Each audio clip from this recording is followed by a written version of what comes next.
fact that reality is whatever your mind infers from the nerve impulses sent by your sensors, based on its model of the world, is at the heart of what makes VR different and more powerful than anything that has come before. Pick a pill and keep your eyes on it. Got it? Let's mask off everything else. Interesting. You were pretty sure that out there in the real world, one pill was red and one was blue. But they're exactly the same shade of gray. Take a good look at the blue tiles on top of the left cube.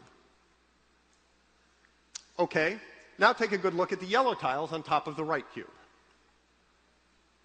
You think those are colors you're seeing now? Let's mask off everything but those particular tiles. They're all exactly the same shade of gray.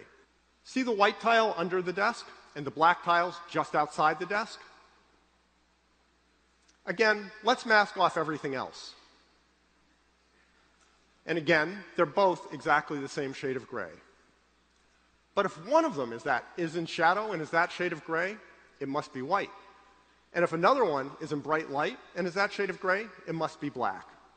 Your visual system does the inference for you automatically, and what you see is white and black rather than gray. Here we have a nice square checkerboard. Let's add some dots and see what happens.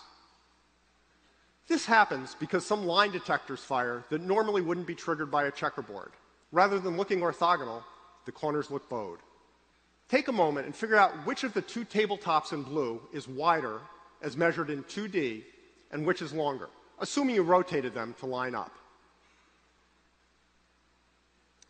Ready?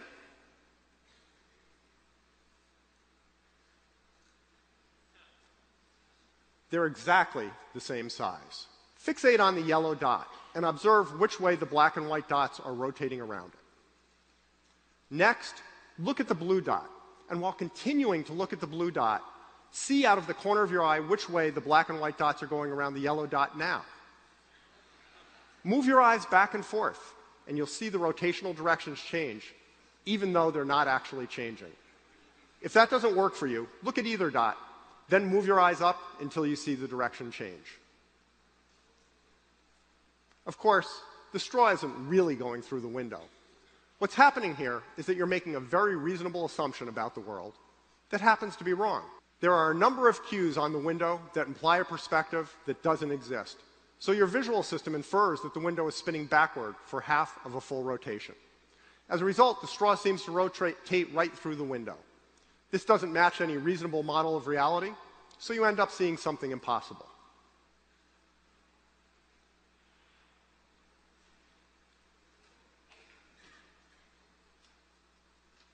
Okay, that's just weird. Here's what's actually happening. Real objects, especially faces, tend to be convex. So your visual system assumes convexity in the absence of cues to the contrary. The only way to make that assumption work in this case is for the head to be moving in very odd ways, so that's exactly what you see. As the oracle might say, here's what's really going to bake your noodle later on. Now that you know what's happening, try to see the dragon as it really is.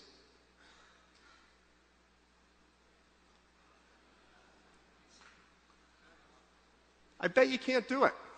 A little bit of conscious knowledge isn't going to undo millions of years of evolution and a lifetime of looking at faces. Bar, bar, bar, bar, bar. Obviously, she's saying bar, bar, bar. Now let's watch a slightly different video. Bar, bar, bar, bar, bar, bar, bar. Here we can clearly hear her saying far, far, far. Except that she isn't.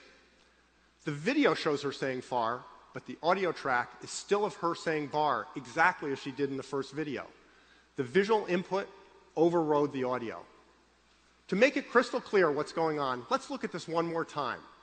Once again, we'll have a soundtrack that says bar, but this time we'll have a split screen with a face saying far on one side and a face saying bar on the other. As this plays, move your eyes from one side to the other and observe how what you hear changes.